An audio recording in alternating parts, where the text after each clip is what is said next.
सूरत की ताप्ती नदी के किनारे से आपके दिल में बसे हुए परमात्मा को प्रणाम करते हुए आज की बात आरंभ करता हूँ। आप लोगों की उपस्थिति, प्रसन्नता, आपके चेहरे देख कर के मुझे खुद बहुत अच्छा लग रहा है। और जैसे ही मंच पर आ रहा था मेरा दिल और ज़्यादा धक धक करने लगा। पता है क्यों? क्योंकि इस धरती पर जहाँ पर आप बैठे हो आज, डीएवी पब्लिक स्कूल, जो भारतीय संस्कृति, भारतीय परंपरा, हमारे वैदिक एवं मॉडर्न एजुकेशन के साथ यहाँ पर पिछले 15 वर्षों से इस धरती को तपा करके आपके बच्चों ने, अभिभावक आपके बच्चों ने इसे ऊर्जावान बनाया है। इसलिए मेरा दिल और भी ज़्यादा धड़कने लगा है।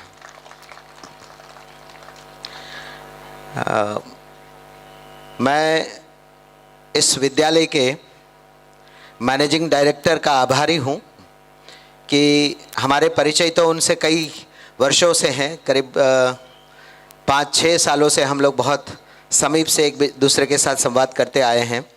और आपके जागृत, ऊर्जावान, कर्मनिष्ठ एवं अहर्निश सेवा जिनकी है, इस विद्यालय के प्रारंभ से, स्थापन से लेकर आज तक अगर देखा जाए तो संपूर्ण रूप से समर्पित भाव से जो कार्य कर रहे हैं, ऐसे आदरणीय Shri Vachonidhi Pani ji, managing director DAV public school के लिए मुझे बहुत आदर इसलिए है कि उन्होंने अपनी परंपराओं को जीवंत रखने के लिए आज भी एनुअल डे के दिन यहाँ पर यज्ञ का, शायद परंपरा भी है, यज्ञ करवाया। जहाँ पर आप बैठे हैं वहाँ पर 1 घंटे पहले यहाँ पर आहुतियाँ चल रही थी। तो आइए आप सब मिलकर के एक बार जोरदार तालियों से उनका अभिवादन भी करें, धन्यवाद भी करें। चेयरमैन इस संस्थान के हैं, जो आज सुबह से मेरे साथ जुड़े हुए हैं, इस विद्यालय के उन्नति प्रगति के लिए जिनका मूक सेवा आपको और आपके बच्चों को प्राप्त हो रही है, ऐसे गुरुदत्त जी शर्मा, इस विद्यालय परिसर के प्राचार्य दिगंत, जो बहुत ही डायनामिक पर्सनालिटी है, जिनको सुनना भी अच्छा लगता है, जिनको देख करके ही बच्चे वैसे ही प्रसन्न हो जाते हैं, ऐसे प्राचार्य महोदय, इस विद्यालय की सीईओ मैडम परमार और सारे मैनेजिंग डायरेक्टर, जो ट्रस्टीगण यहाँ पर उपलब्ध हैं, बैठे हुए हैं, आदरणीय अतिथि पूज्य माता जी, आप सबको प्रणाम करते हुए, और आदरणीय अन्य अतिथिगण जो इस कार्यक्रम में पधारे हैं और पधारने वाले हैं, उन सबको मैं प्रणाम करते हुए मेरी बात का, मेरे विषय का मैं आगाज़ करता हूँ, प्रारंभ करता हूँ। खास तौर पर जिनसे मुझे संवाद करना है वो हैं बच्चों के माता पिता। पोस्टर में मेरा नाम आपने सुना होगा, आपने देखा भी है, विषय भी आपके सामने प्रस्तुत कर दिया गया विद्यालय की ओर से, एक कदम अपने बच्चों की ओर। आप सबको एक खुशी होगी कि आप इस धरती पर बहुत ही भाग्यशाली हैं कि आपके घर में बच्चों की किलकारियां हैं। ऐसे कई सारे परिवार हैं विश्व में, ऐसे कई सारे स्त्री और पुरुष हैं जो शादीशुदा है, लेकिन उनके घर में अभी लल्ला या लल्ली, बेटा या बेटी का जन्म नहीं हुआ है। और आप सब जानते होंगे कि आजकल सबसे बड़ा बिजनेस अगर कोई चल रहा है अपने हिंदुस्तान में, वो है IVF, फर्टिलिटी का प्रॉब्लम हमारे देश में, जो कभी था ही नहीं। आज से 5, 10, 15, 20, 15, 25 साल पीछे चले जाइए या थोड़े और पीछे जाइएगा, एक परिवार में कितने बच्चे होते थे? हम तो 5 भाई हैं, 1 बहन, 6 लोग हैं। आप सोचिए कितना हमारी संपत्ति, संतति ही हमारी संपत्ति होती थी, ऐसा एक समय था। आज फर्टिलिटी का प्रॉब्लम आ रहा है, बड़ी मुश्किल से बेटा बेटी जन्म लेते हैं। तो आइए आप अपनी भाग्यशालिता को पहले तो महसूस कीजिए, सभी माता पिता अभिभावक गण, कि आपके घर में बेटा या बेटी ने जन्म लिया है। देखिए, एक बच्चा जब धरती पर अवतरित होता है, आता है, प्रभु प्रसाद समझ करके उसे हम लोग स्वीकार करते हैं, तब उसकी कोई पहचान नहीं होती। कोई पैदा होता है बच्चा, तो जैसे ही अस्पताल में या घर में किसी का जन्म होता है तो क्या होता है, क्या हुआ, सबसे पहले आसपास पड़ोस वाले या घर में अन्य लोग होते हैं, वो पूछते हैं। तो कोई कहता है बेटी हुई या बेटा हुआ, लड़का या लड़की। कितने दिनों के बाद वो लड़का या लड़की का नामकरण संस्कार होता है। अपने यहाँ जैसी परंपरा है, किसी को पता है आज की पीढ़ी में जिनका बेटा या बेटी अभी प्री प्राइमरी सेक्शन में, यानी कि नर्सरी, जूनियर, सीनियर, बाल वाटिका में पढ़ रहा, ऐसे पेरेंट्स हाथ उठाइए। प्री प्राइमरी के पेरेंट्स, कितने दिनों के बाद, बच्चे के जन्म के कितने दिनों के बाद नामकरण संस्कार होता है? भैया 6 दिन, छठी के दिन होता है ना, 6 दिनों में होता है। तब तक 5 दिन तक उसकी कोई पहचान नहीं होती है, वो लड़का या लड़की रहता है। छठे दिन हमारी परंपरा के अनुसार हमारी बुआ है ना, बुआ जी आती है, बच्चे का मुंह देखती है, या बेटा या बेटी जो भी है उसको देख करके बड़ा प्यारा सा नाम पंडित जी से पूछ करके राशि के अनुसार भी रखते हैं, या फिर अपने आप भी कोई अच्छा सा नाम निकल जाए तो रखने लगते हैं। तो एक लड़का और लड़की 6 दिनों के बाद एक पहचान पाते हैं। बड़े ध्यान से सुनिएगा जो मैं बात कहने जा रहा हूं। फिर वो राजू या दीपक या प्रदीप या सुनीता या सरिता या गंगा, ऐसा कोई नाम धारण कर लेते हैं। फिर वो नाम से पुकारा जाता है। कोई कृष्ण कहता है, कोई राधा कहता है, कोई गोपी कहता है, कोई नाम हो सकता है। बाल्यावस्था में बच्चा, लड़का लड़की, फिर वो थोड़ा और बड़ा होता है तो वो किशोर किशोरी, 8-9 वर्ष की उम्र होते ही बच्चा कैसा हो जाता है, किशोर या किशोरी कहा जाता है। नाम अलग बात है, उम्र के हिसाब से मैं बता रहा हूँ। फिर वो 15-16 साल का होता है तो क्या होता है, युवान होने लगता है, युवान और युवती। फिर जैसे ही 20-22 साल की उम्र होने लगती है किसी की, तो उसे एक स्त्री और पुरुष का पहचान पत्र मिलता है। देखिए यात्रा, लड़का लड़की, किशोर किशोरी, युवान युवती, फिर स्त्री और पुरुष विवाह के योग्य हो जाते हैं। और विवाह होते ही फिर पहचान बदल जाती है। इंसान की या आपकी या हमारी 25 वर्षों में 5 पहचान होती है। वो स्त्री और पुरुष में से क्या बनते हैं, विवाह होते ही पति और इंसान बैठे हैं ना, गमले तो नहीं है। हाँ, मैं सोच रहा हूं सजाए हुए गमले भी हो सकते हैं कई जगह जो हिलते नहीं। पति और पत्नी, पत्नी तो बोलिए कम से कम आप लोग जो हैं। अब यहां तक आपकी यात्रा आई है। फिर से एक बार दोहरा देता हूं ताकि आपको याद रहे आप क्या थे, कहां तक पहुंचे। लड़का लड़की, किशोर किशोरी, युवान युवती, स्त्री पुरुष, फिर पति पत्नी। आप में से कितने लोग ऐसे हैं जो ये जानते हैं कि बच्चे को हमने जन्म दिया? कितने लोग अभिभावक यहां बैठे हैं, हाथ ऊपर करिए जिन्होंने अपने बेटे या बेटी को जन्म दिया। 1 या 2 या 3, लगभग सभी को पता है ना, जन्म दिया आपने। फिर आपकी पहचान क्या हुई, पति पत्नी से क्या हो गए, माता और पिता। फिर पहचान बदल गई। ये सोचा आपने कभी, इतिहास देखा अपना खुद का इतिहास कि हम माता पिता कब बने?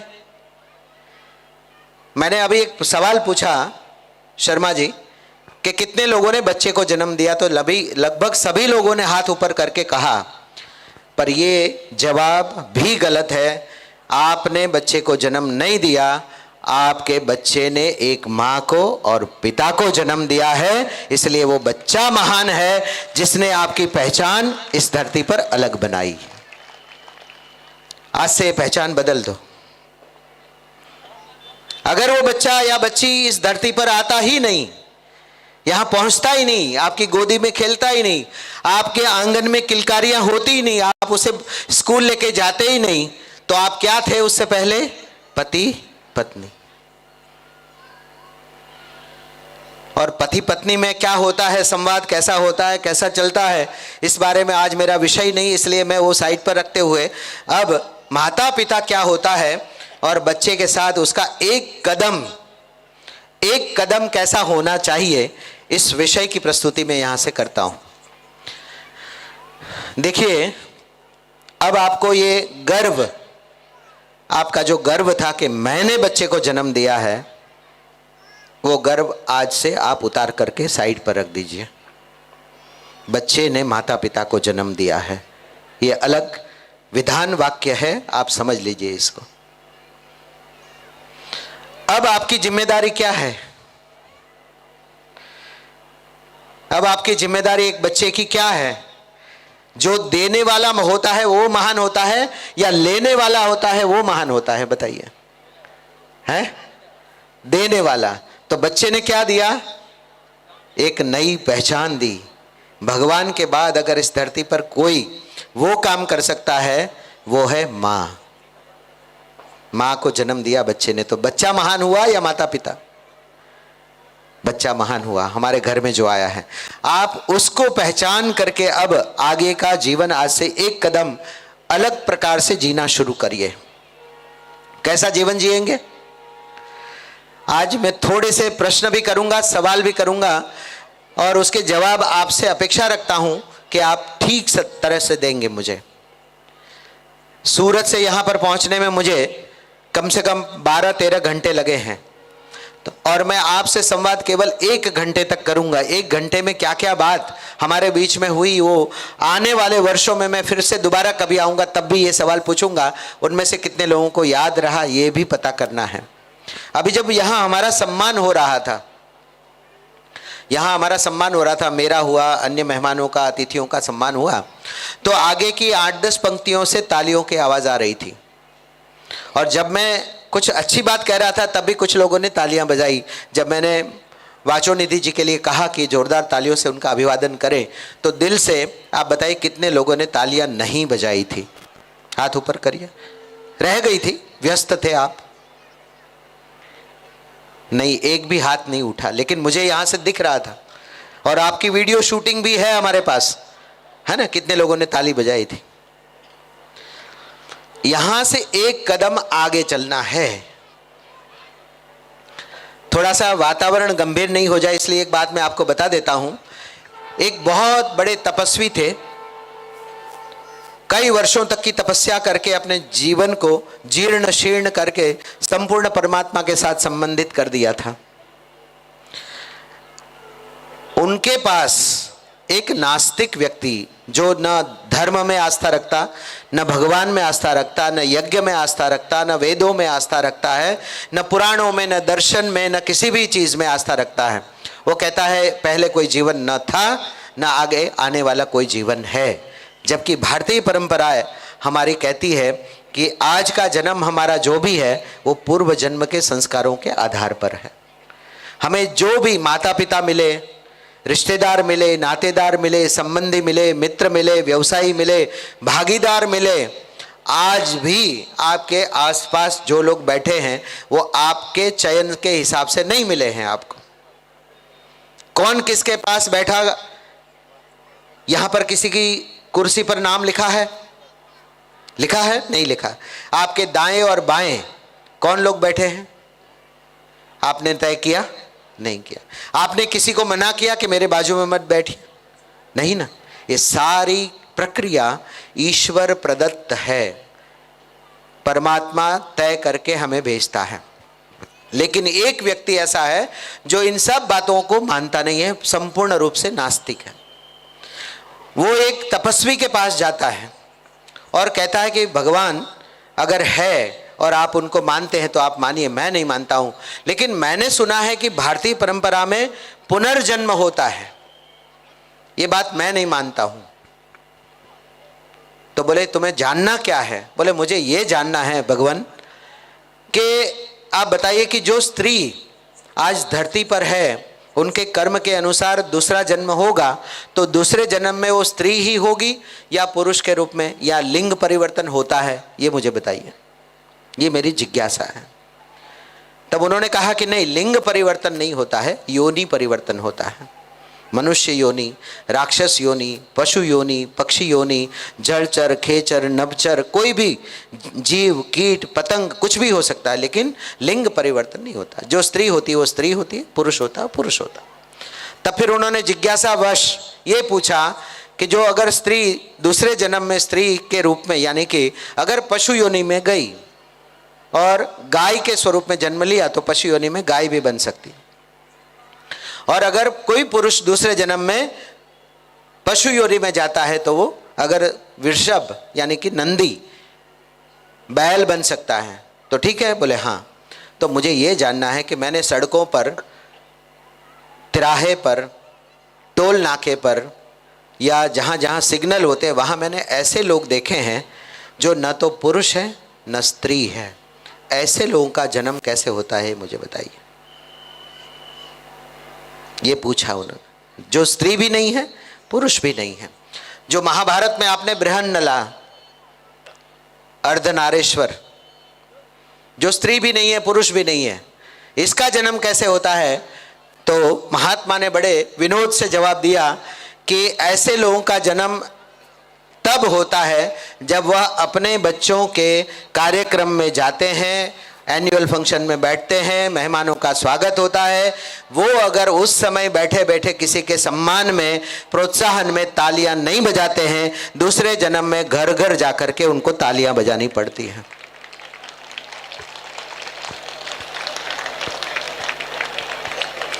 अब यहां से आप सोच लीजिए कि आपको तालियां अभी बजा लेनी है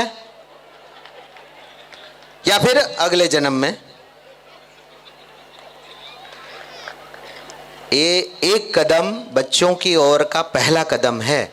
आपका बेटा या बेटी कोई छोटी सी चित्रकला करता है, कोई गाना गाता, कोई राइम्स गाता, कोई पोएम गाता है, कोई कहानी सुनाता है, या स्कूल में होने वाली किसी भी एक्टिविटीज को आपको बताता है, घर आते ही बताता है, मम्मी मम्मी, पप्पा पप्पा, आज हमारे स्कूल में हमने डांस किया, आज गरबा किया, आज हमने भांगड़ा किया, आज हमने मोर बनाया, आज हमने पतंग बनाई, आज हमने गायत्री मंत्र बोला।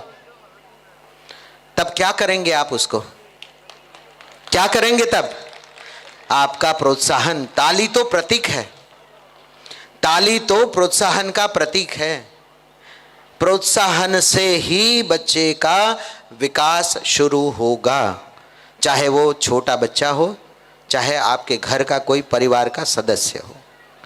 हर अच्छी चीज को पहचानो और उसको प्रोत्साहित करना सीख लो। यह पहला कदम आपके बच्चों का विकास। आपके यहाँ प्रथा है कि नहीं, डीएवी पब्लिक स्कूल में, मैं भी स्कूल चलाता हूँ वाइब्रेंट इंटरनेशनल एकेडमी के नाम से। सूरत में, आणंद, वडोदरा, राजपीपला, लूनावाड़ा, ऐसी 5 ब्रांचें चलती है मेरी। सीबीएसई स्कूल है। हम लोगों ने प्रोत्साहन के लिए 32 प्रकार के स्टिकर बना रखे हैं। या कई बार आपके यहाँ भी टीचर शायद हो सकता है कि जहाँ बच्चे ने कोई अच्छी ड्राइंग की, अच्छे सवाल जवाब लिखे, नीट एंड क्लीन है, गुड हैंडराइटिंग है, उसके नीचे स्टार बनाते होंगे। बनाते हैं? 1 स्टार, 2 स्टार, 3 स्टार ऐसे देते हैं ना। Very good, good, excellent, superb, ऐसा लिखते हैं कि नहीं लिखते हैं?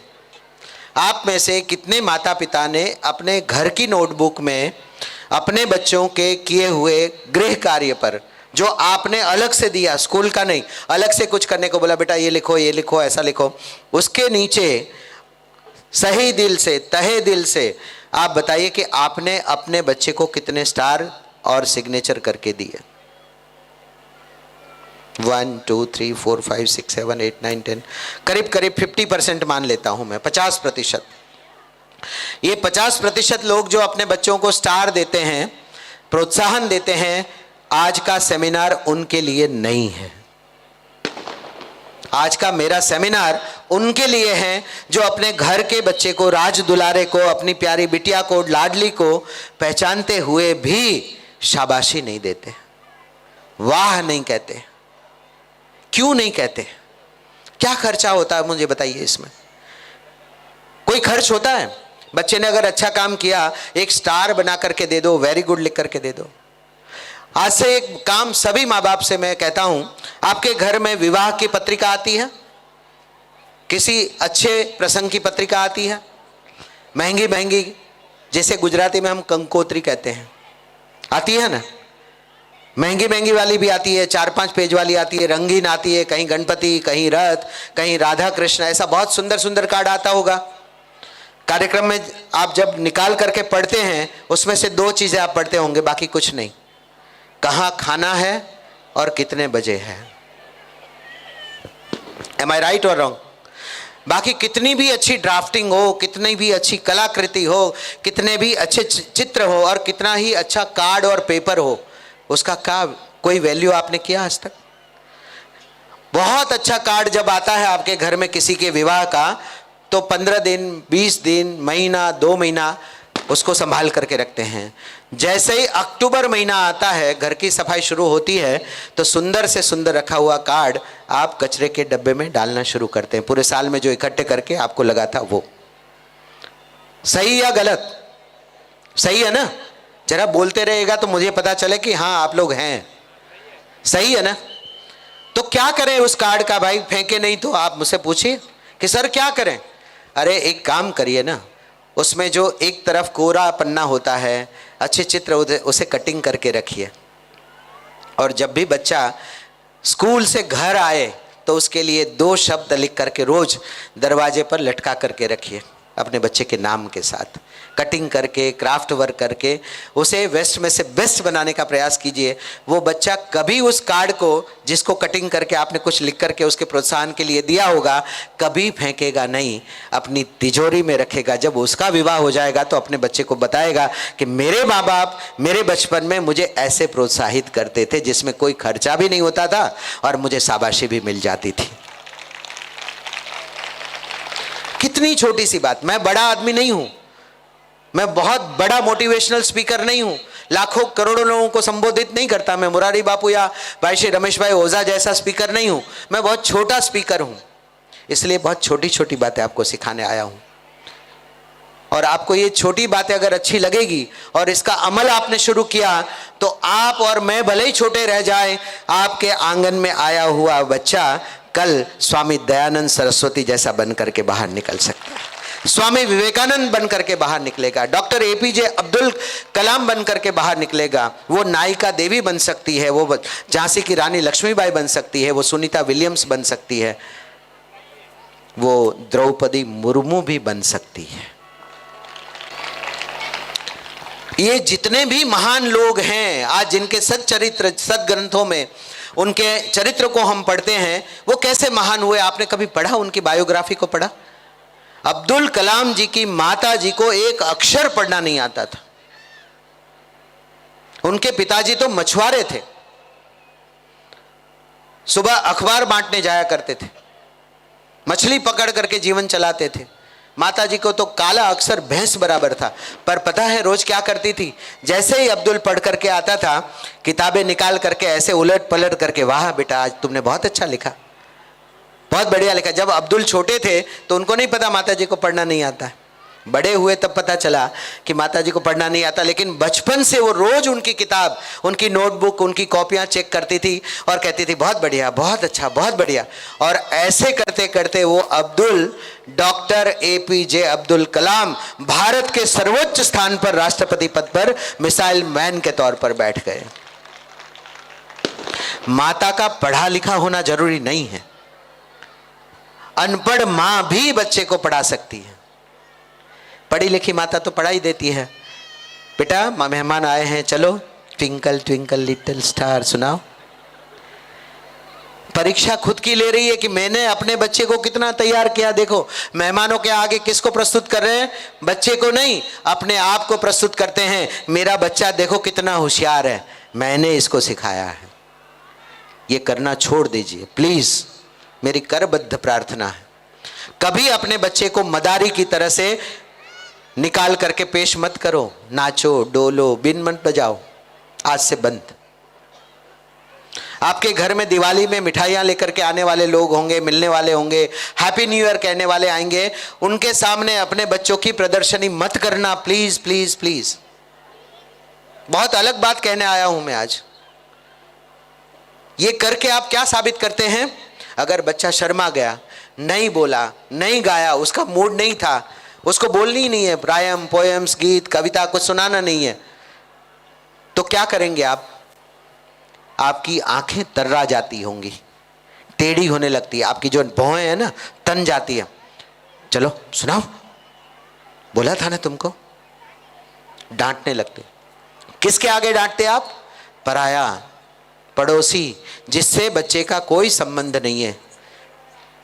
आपके अगर कंपनी के डायरेक्टर साहब आपके घर में आए हैप्पी दिवाली कहने, उसके आगे आपने अपने बच्चे को प्रेश कर दिया और बच्चे ने नहीं बोला, तो उस समय आपका दिमाग खराब। और जैसे ही मेहमान उठ करके बाहर गए, अपनी गाड़ी में बैठे, गाड़ी स्टार्ट की और उनकी गाड़ी निकली और आपके आग बबूला वाली गाड़ी बाहर आई, बम्बा वाली, कान पकड़ करके। क्या साबित करेंगे हम? एक कदम आगे बढ़ने की बात करनी है, एक कदम पीछे जाने की वाली बात नहीं है। आप अपने बचपन को याद करिएगा, आपको इन सब चीजों से गुजरा हुआ मालूम पड़ता है। आप भी इन सब चीजों से गुजरे होंगे ना माता पिता के आगे। कैसा लगता था? जो आपको अच्छा नहीं लगता है वो अपने बच्चे के साथ कभी मत करना। और आपकी अधूरी तमन्ना, आपकी अधूरी इच्छाएं कभी थोपने का प्रयास मत करना। अगर आप चाहते हैं कि आपके घर में किसी महान व्यक्ति का जन्म हो, ऐतिहासिक पुरुष हो, वैज्ञानिक पुरुष हो, आध्यात्मिक पुरुष हो, तो निश्चित तौर पर आप उसे जैसा बनना है वैसा बनने देना। प्लीज एक स्लाइड आगे करेंगे। उड़ते हुए पक्षी, ठीक है। उसके बाद चांद, ठीक है। सूरज, उसके बाद बारिश, ठीक है। और कुछ? पहाड़। ये सब सूरज, चांद, पहाड़, बादल, पक्षी, बारिश, ऐसा कुछ दिखा सकते हैं। ये सब चीजें जो हम बनाते हैं आपने भी बनाई होगी। यहां इसलिए सवाल पूछा गया है। Next slide please. ये आकाश का चित्र बना रहा है। हमने जो अपने दिमाग में आकाश का पिक्चर बनाया है वो आकाश के नीचे नीचे का पिक्चर है। बादल आकाश के नीचे होते हैं, बारिश उसके नीचे, पक्षी उसके नीचे, पहाड़ उसके नीचे, झरना उसके नीचे, चांद सूरज आकाश के नीचे।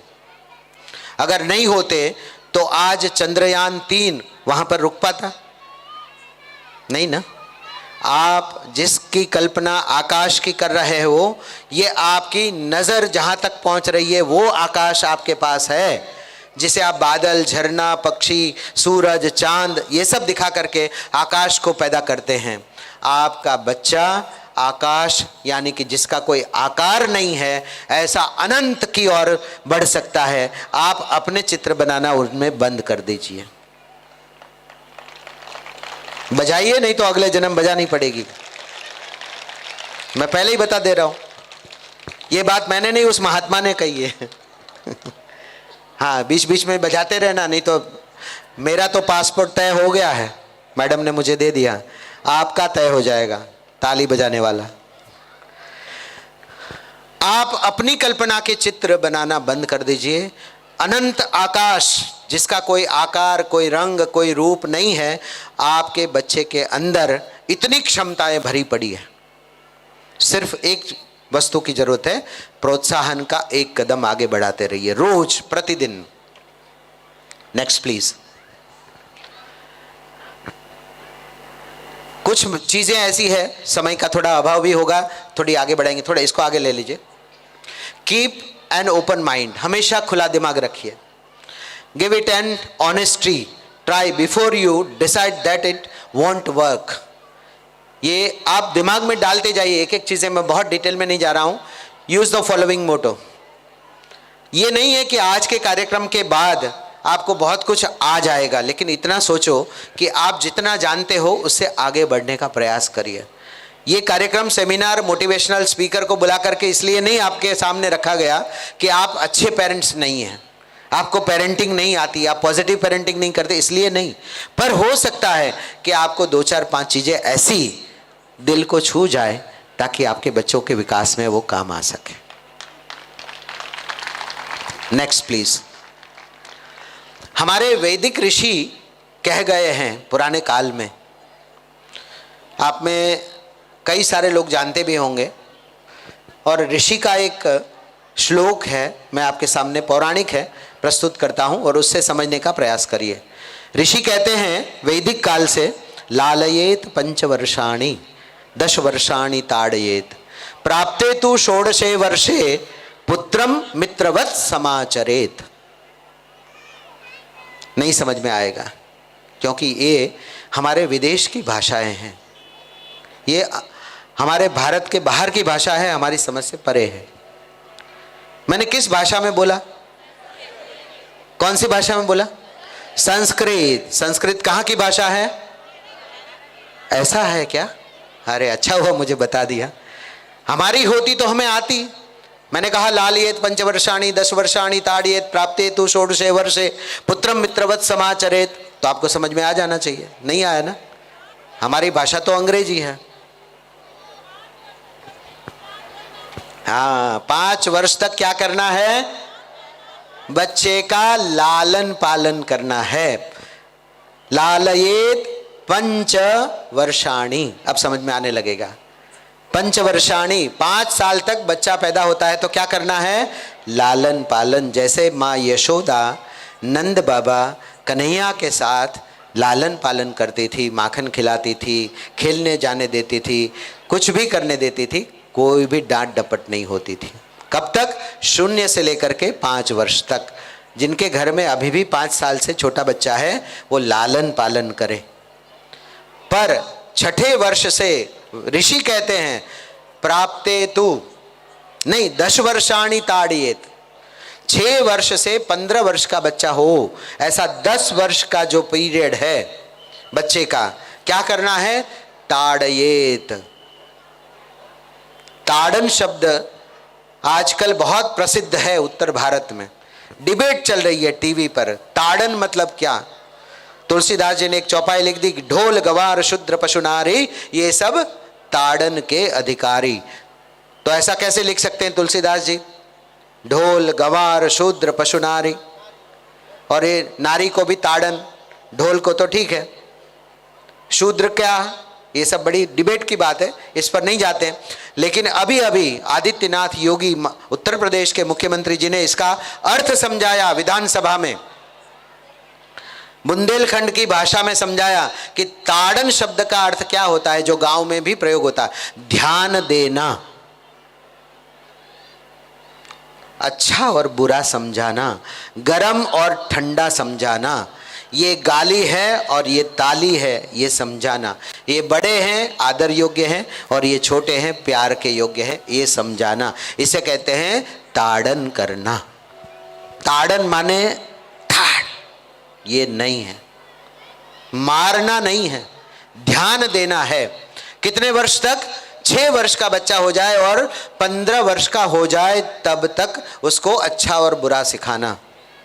आपके घर में बच्चे होंगे, और अगर बच्चा, वैदिक ऋषि कहते हैं कि प्राप्ते तु षोडशे वर्षे, 16 वर्ष का बच्चा हो जाए आपका, तो क्या करना है? बहुत अच्छी बात लिखी, अगली पंक्ति संस्कृत में है, याद रखना, पुत्रम मित्रवत सम आचरेत। पुत्रम मित्रवत सम आचरेत। सम એટલે समान, पुत्र का या पुत्री का मित्रवत आचरण करना चाहिए। किसको करना चाहिए? माता और पिता को। किसके साथ? अपने बेटे और बेटी के साथ। 16 वर्ष से। जो नहीं करते हैं वो याद रखना, वो अपने बच्चों से दूर होते जा रहे हैं। और आजकल जो किस्से अखबारों में, समाचार पत्रों में हम सुनते हैं, समझते हैं और अफसोस करते हैं, लेकिन अपने घर की परिस्थिति को बदलने के लिए तैयार नहीं।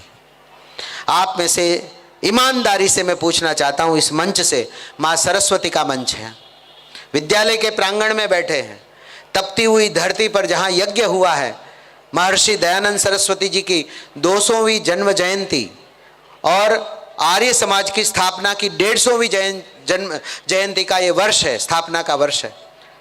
ऐसे पवित्र काल में आपसे एक प्रश्न पूछ रहा हूं, ईमानदारी से वो लोग खड़े हों अपनी जगह से जो रोज अपने बच्चों को गले लगाते हैं, वो खड़े हो जाएं। एक फोटो ले लेना भाई, वीडियो भी लेना। जो रोज अपने बच्चे को गला लगाते हैं, ये बच्चे सवाल करेंगे घर जा करके, पापा आप खड़े हुए थे, मुझे तो कभी गले नहीं लगाया। पूछ सकते हैं, बच्चे हैं भाई, उनको अधिकार है, क्योंकि उन्होंने माँ बाप को जन्म दिया है, आपने बच्चे को जन्म दिया, उनको सवाल करने का अधिकार अब आज से प्राप्त हो गया है। जो लोग अपने बच्चे को प्यार से रोज, धन्यवाद, बैठ जाइए, प्यार से रोज गले लगाते हैं, वो बच्चे कभी, उनको याद रखना मेरी बात, कभी उनको वृद्धाश्रम का दरवाजा नहीं दिखाने वाले हैं।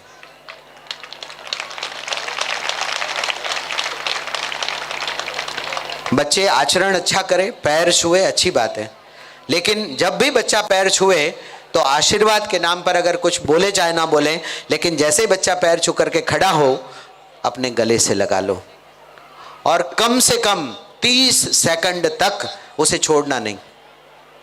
30 सेकंड्स। हमारी सांसों की जो प्रक्रिया है, एक श्वास हम लेते हैं और दूसरा छोड़ते हैं, 30 सेकंड होती है स्वाभाविक रूप से। प्राणायाम करो तो लंबी होती है, लेकिन स्वाभाविक रूप से। तो आपका उच्च श्वास और निश्वास है ना, दोनों एक बार अंदर जाए और बाहर आए, आपकी ऊर्जा, आपकी शक्ति, आपका स्नेह, आपका प्यार, आपकी परेशानियां सब ट्रांसफॉर्म हो जाएगी। बच्चे से आपको प्यारी निर्दोष ऊर्जा का प्राप्ति होगी, नेगेटिविटी दूर हो जाएगी निश्चित तौर पर। किसी भी निर्दोष बच्चे को गले, अपने बच्चे तो लगाते ही है, अगर कोई अच्छा सुंदर बच्चा ना हो, किसी का भी बच्चा हो, आप अनुभव करना, गाय का बछड़ा या कुत्ते का बच्चा या कोई भी प्राणी का भी बच्चा एक बार गले लगा करके देखना, 30 सेकंड के बाद आपको जो अनुभव हो सके तो एक डायरी में लिखना कि आपको कैसा लगा। जब एक गाय के बच्चे को, कुत्ते के बच्चे को गले लगाते हैं और हमें पॉजिटिव ऊर्जा का अनुभव होता है, तो अपने बच्चे को अगर गले लगाएंगे तो कितनी पॉजिटिव ऊर्जा आएगी, आएगी या नहीं आएगी? बजाइए, नहीं तो फिर डर के मारे बजा रहे हैं। और ऐसा होता है, मैं सच कह रहा हूं, हमने तो देखा है। हाँ, आते हैं ना घर पर दिवाली लेने। नेक्स्ट प्लीज, थोड़ा सा और आगे बढ़ते हैं। एक ऐसा खेल है, हाथ में पाइप देखा आपने, ये जो हमारे प्लम्बर पाइप लगाते हैं उसके आधे टुकड़े हैं, उसमें गोली जो हम आंटी खेलते हैं ना, क्या बोलते हैं उसको, ये कांच की गोलियां, उसको पास ऑन करने का एक खेल है। और सभी ने मिलकर के कोशिश की कि एक कांच की गोली को टीचर ने, माता पिता ने, प्रिंसिपल ने और कर्मचारी ने, सबने मिलकर के एक कोने से दूसरे कोने पे तक पहुंचाने का प्रयास किया है, सबने अपने अपने हिसाब से। लेकिन वो कांच की गोली और वो पाइप जिसका कोई और छोर नहीं है, दोनों तरफ से खुला है, अगर हाथ जरा सा भी ऐसा हुआ तो इधर गिर गई, थोड़ा सा इधर हुआ तो इधर गिर गई। बहुत संभाल कर करके उसे पहुंचाना पड़ता है। जो माता पिता, विद्यालय के प्रिंसिपल, टीचर, उनके कर्मचारियों के साथ तालमेल मिला करके अपने बच्चे को, बच्चा यानी कांच की गोली, अगर तालमेल रख कर साथ में चलने का प्रयास करेंगे तो वह एक न एक दिन अपने लक्ष्य तक पहुंच जाएगा, बीच में से ड्रॉप आउट नहीं होगा। जितनी जिम्मेदारी एक शिक्षक की है बच्चे के विकास में, उससे कहीं ज्यादा माँ और पिता की है। 6 घंटे या 7 घंटे का स्कूल और बाकी के कितने घंटे आपके पास है बच्चा? 15, 16, 17 घंटे। मैंने एक सवाल, माफ करिएगा आचार्य जी, मैंने एक सम्मेलन अभी हमारे यहाँ हुआ था, वराछा माने सौराष्ट्र, मिनी सौराष्ट्र सूरत में कहा जाता है।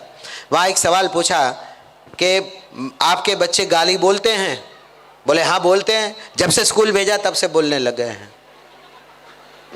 मुझे भी बड़ा आश्चर्य हुआ।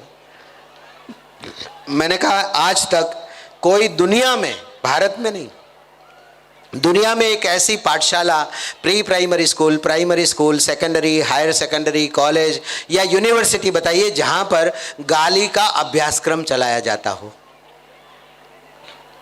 Is there any syllabus for bad words? नहीं ना। और बच्चे को आती है ना, तो स्कूलों में तो नहीं सिखाया जाता, क्योंकि हमारे यहाँ तो वो सिलेबस में ही नहीं है, पाठ्यक्रम में ही नहीं है, पाठ्य पुस्तक भी नहीं है, लेकिन फिर भी बच्चे सीखते हैं। तो मैंने आपकी तरह बैठे हुए अभिभावकों से पूछा कि ऐसा कोई कपल यहाँ बैठा हो या कोई माँ या पिता बैठा हो जिसको गाली बोलना न आती हो, वो खड़े हो जाए, मैं उनका यहाँ पर गुलदस्ते से स्वागत करना चाहता हूँ। तो एक कपल खड़ा हुआ, मंच पर आया मेरे पास, मैंने गुलदस्ता उठाया, उनका सम्मान करते हुए खाली इतना पूछा कि भैया कौन सी गाली नहीं आती है। वो उल्टे पांव वापस चले गए। रिजल्ट 100% है। समाज में कहां से सीखते? खराब शब्द, अपमानजनक शब्द, बैड वर्ड्स कहां से सीखते हैं बच्चे? जब घर में, परिवार में कोई लड़ाई होती है, झगड़ा होता है, माता पिता या परिवार के अन्य सदस्य या पड़ोसी के साथ पानी डालने के बारे में, कचरा डालने के बारे में, सब्जी डालने के बारे में, कुछ लेन देन के बारे में जब लड़ाई होती है और उस समय हम अपने आप को खो बैठते हैं और ऐसे शब्दों का प्रयोग करते हैं जब ध्यान नहीं रहता कि मेरा बेटा या बेटी पीछे से सुन रहा है, तब वो सीख लेता है कि गुस्से में ये शब्द बोलने चाहिए। इसलिए माता पिताओं से मेरी प्रार्थना है कि आप अपने बच्चों की उपस्थिति में कभी भी क्रोध हो सके तो ना करें। अगर किसी बात को लेकर के गुस्सा आ भी जाए तो इतना ध्यान रखें कि बच्चा है तब तक संयम रखिए। बच्चा जैसे ही खेलने चला जाए, टीवी देखने चला जाए, दूसरे कमरे में चला जाए, उसके बाद फिर से एक बार गुस्सा कर लेना।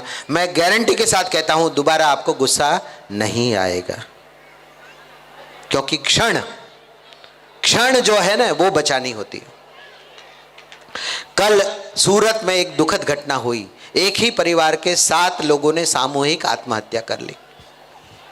बहुत खराब समाचार। और ये पिछले 15-20 दिनों में या पिछले 4-6 महीने में अगर आप देखें तो ऐसी घटनाएं हमारे दिल को झकझोर देती हैं, सोचने पर मजबूर कर देती है। कैसे समाज का हम निर्माण करने जा रहे हैं? हमने क्या पढ़ाया इन लोगों को? हमने क्या सिखाया? इतनी सहन शक्ति नहीं है, छोटी छोटी बात पर गुस्सा। और पूरा परिवार। हम जीवन नहीं दे सकते किसी को, तो मौत देने का किसको अधिकार है? क्यों किसी को मारे? तो ये बात कहां से होती है? क्रोध से।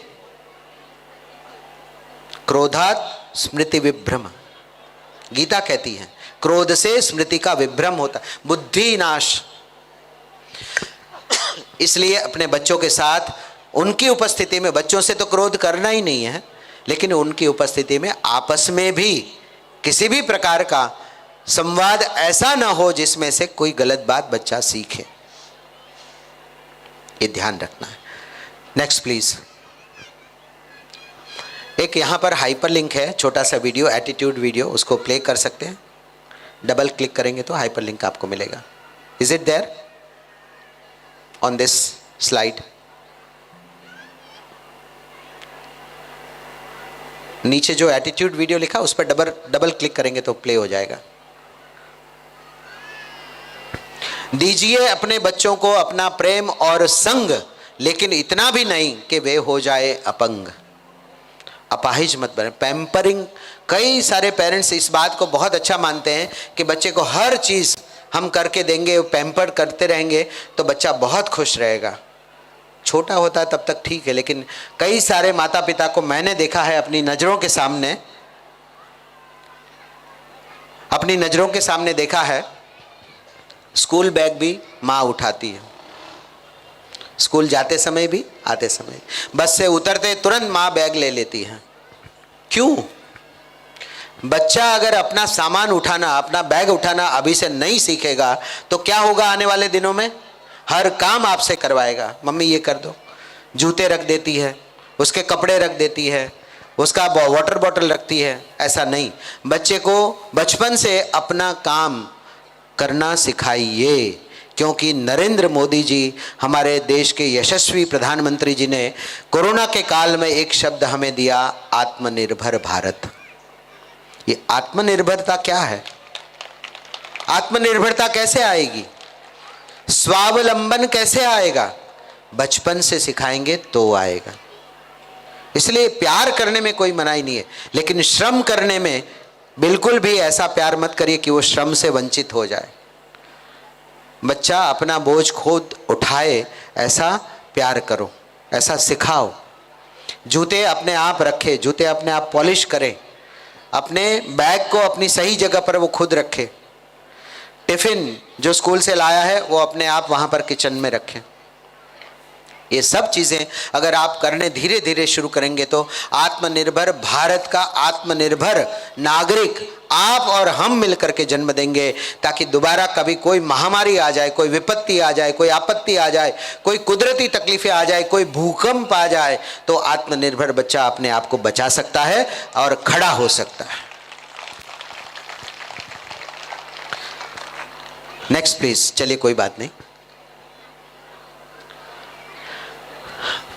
आगे कुछ बातें ऐसी जो मुझे आपके सामने रखनी है, वीडियो के माध्यम से रखनी है। अगर वीडियो आपको मिल सके तो वीडियो उसमें भी है, वीडियो गैलरी में है, एप्टीट्यूड प्ले कर सके तो प्लीज।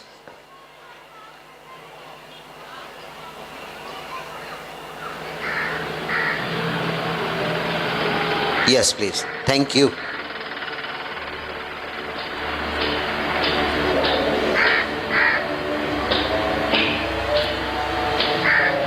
ऐसा हो तो फिर से प्ले कर दीजिए।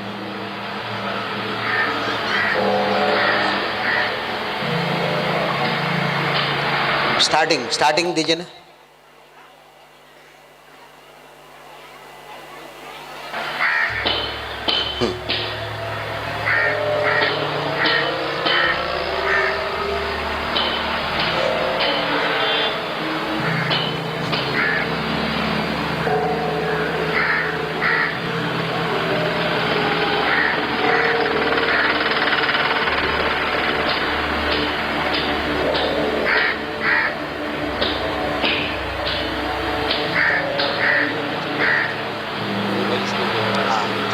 कोई ब्लर हो रहा है।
बहुत छोटी सी बात, लेकिन कितनी बड़ी दोनों बातों में फ़र्क है। एक बाय बर्थ हैंडीकैप्ड दिव्यांग है और एक स्वस्थ है, तंदुरुस्त है, जानबूझ करके अपने पैरों को मोड़ करके, कपड़ा बांध करके, अपंग बन करके भीख मांग रहा है। और एक किसी कारणवश, बीमारीवश, जो अपने आप को दिव्यांग होने के बावजूद पढ़ लिख करके आईएएस एग्ज़ाम पास करके केरल में अभी डिस्ट्रिक्ट कलेक्टर, डिस्ट्रिक्ट मजिस्ट्रेट के तौर पर सेवा कर रहे हैं। ये कोई फेक वीडियो नहीं है, बनाया हुआ नहीं है, पिक्चराइज किया हुआ नहीं है, ओरिजिनल है।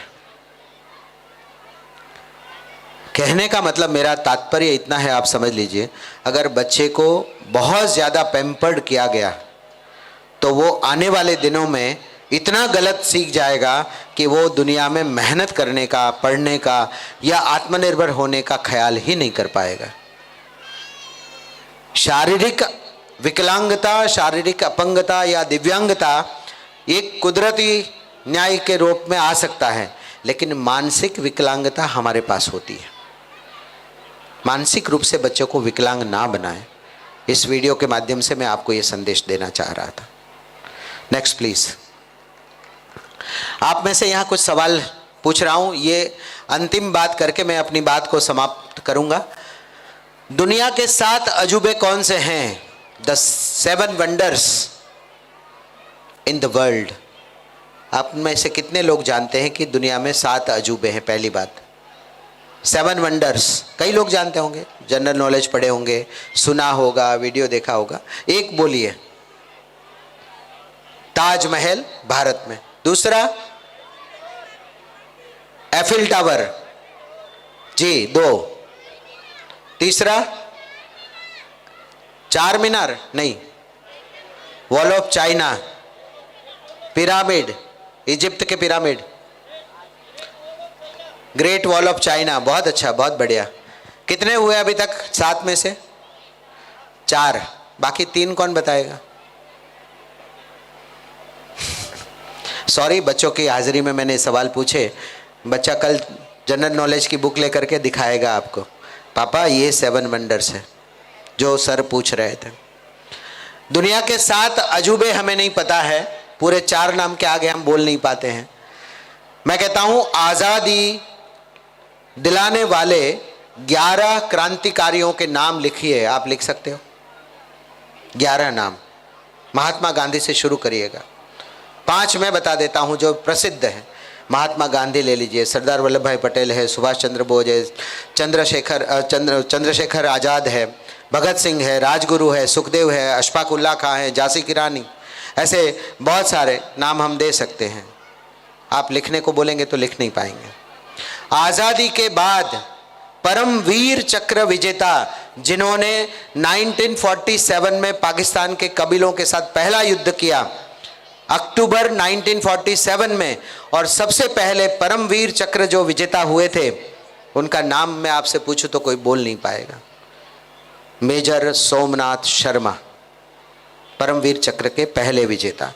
आज़ादी के सिर्फ, आप समझिए, अगस्त में हम आज़ाद हुए, अक्टूबर में युद्ध हुआ। ये हमें नहीं पता। कोई बात नहीं, चलिए, मैं आपकी परीक्षा लेने नहीं आया था, लेकिन दुनिया के 7 अजूबे कौन से हैं मैं आज आपको सिखाने जा रहा हूं। इस बात को ध्यान रखिएगा। प्लीज प्ले, एक स्लाइड आगे करिए। पहला दुनिया का ये अजूबा है कि आपके पास देखने की शक्ति है। भगवान ने दिया हुआ ये सबसे बड़ा अजूबा है, दृष्टि। दूसरा अजूबा, आप बोल सकते हो, मैं बोल सकता हूं, वाणी। तीसरा अजूबा, ये जो आपने गिनाए ना अभी, Taj Mahal, wall of China, Egypt के पिरामिड, और क्या लिबर्टी, स्टैच्यू ऑफ लिबर्टी, ये सब आपने गिनाए ना, वो तो कब ढह जाएंगे, खत्म हो जाएंगे। लेकिन ये ईश्वर ने हमें जो दिया है, देखना, बोलना, सुनना, श्रवण शक्ति, हम सुन सकते हैं। ये दुनिया का सबसे बड़ा अजूबा है। We can listen. नेक्स्ट, स्पर्श।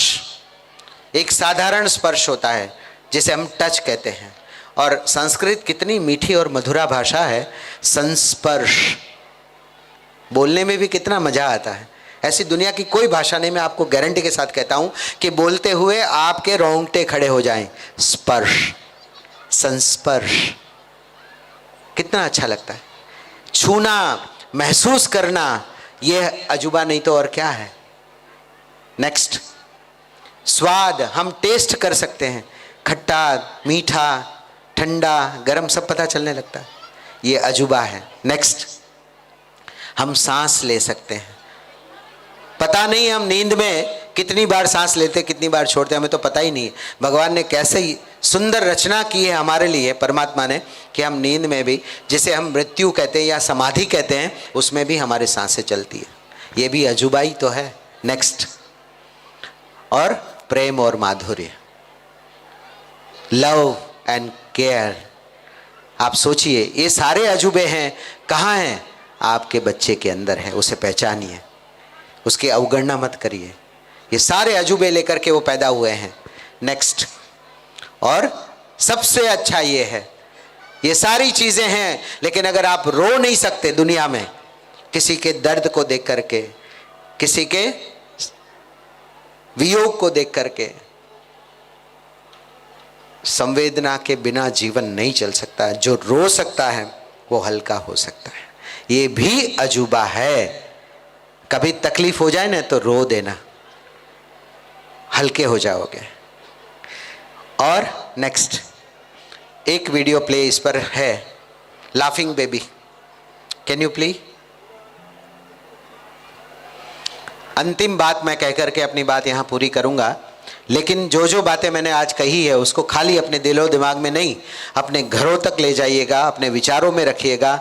जैसे मैंने एक छोटी सी बात शुरू की थी कि प्रोत्साहन के लिए इनविटेशन कार्ड, विवाह की पत्रिकाएं संजो करके रखिए, कटिंग करके रखिए, बच्चों के लिए उसमें कुछ लिखिए, स्टार बनाइए, कुछ भी बना करके उसे रोज एक बार उसे प्रोत्साहन दीजिए। एक कदम आपका अपने बच्चों की ओर यहाँ से शुरू हो जाएगा। देखिए आपका बच्चा आपको कितना प्यार करने लगेगा। मेरी मम्मी सुपरस्टार, मेरा पापा सुपरस्टार, यहाँ उसकी बात आने लगेगी। Yes please.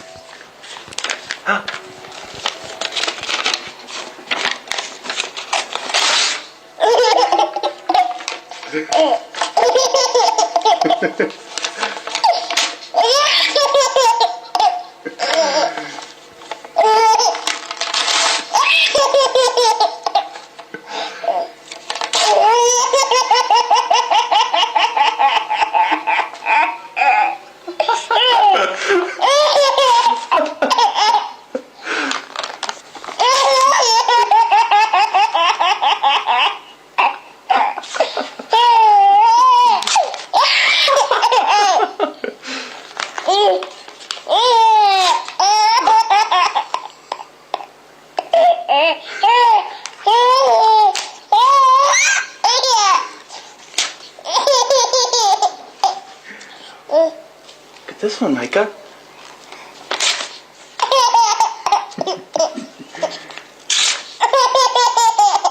Look at this one.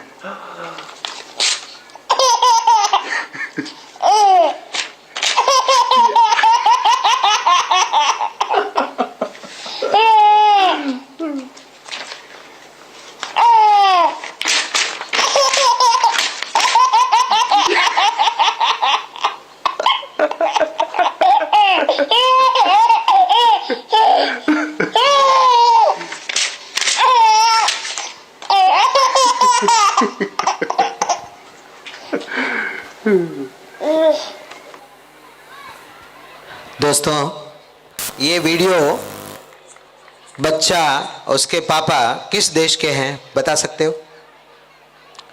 Kutch के तो नहीं है, गुजरात के तो नहीं है, और मैं समझता हूं भारत के भी नहीं है। कहाँ का वीडियो हो सकता है? विदेश का। जिस तरह से बच्चे का रंग रूप है हम देख करके कह सकते हैं, क्योंकि भारत में ऐसे वीडियो नहीं पाए जाते। अच्छा, बच्चा क्यों हंस रहा था बता सकते हो? What is the reason behind of laughing? बच्चा इतनी जोर जोर से क्यों हंस रहा था और बीच बीच में क्यों रुक जाता था? कोई बता सकता है? किस बात से बच्चा हंस रहा था? टेयरिंग द पेपर्स, है ना? पेपर की जो साउंड थी फटने का, कागज फटने की जो साउंड थी, उससे बच्चा हंस रहा था। हमारे घर में 4 या 5 रुपए का अखबार टिपोई पे पड़ा हो और बच्चा ऐसे खींच करके अगर गिरा दे और फाड़ दे तो हम क्या करते हैं? और ये जो पेपर फाड़ रहा था ना, उसका पापा था, और इस पेपर जो इसकी खोज की मैंने कि कौन से पेपर थे जो उसने फाड़े इतनी जोर जोर से। उसके बैंक के डिविडेंड पेपर के आए हुए पेपर रखे थे। बच्चे ने देखा फाड़ते हुए, उसको हंसी आ रही थी, उसने वो सारे पेपर फाड़ दिए, क्योंकि बच्चे की हंसी खुशी के आगे कोई भी मायने नहीं रखता है। और हम एक 4-5 रुपए का कल का अखबार भी उसे फाड़ने नहीं देते। यहां से एक कदम आपका आगे बढ़ना चाहिए। आइडेंटिफाई करिए, पहचानिए कि बच्चे को किस बात से खुशी मिल रही है। बहुत इंपॉर्टेंट पेपर है ना, कोई बात नहीं, बैंक जाकर के दोबारा निकलवा लेना। अगर पानी में बह जाता तो, बारिश में धो जाता तो, खो जाता तो, डिलीवरी नहीं होता तो क्या करते आप?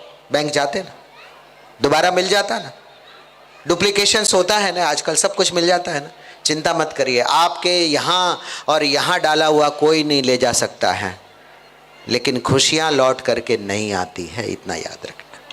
इन्हीं बातों के साथ मुझे यहाँ बुला करके बहुत आपने प्यार दिया, प्रोत्साहन मुझे भी दिया। आपकी पहली तालियाँ जब मैं यहाँ मंच पर चढ़ा था, उन तालियों में और इन तालियों में बहुत फ़र्क है। मुझे लगता है कि मेरा यहाँ पर आना सफल हुआ। डीएवी पब्लिक स्कूल के एनुअल फंक्शन का, वार्षिकोत्सव का, और इसमें मेहनत करने वाले सभी लोगों का मैं भी ज़ोरदार तालियों के साथ अभिनंदन करता हूँ।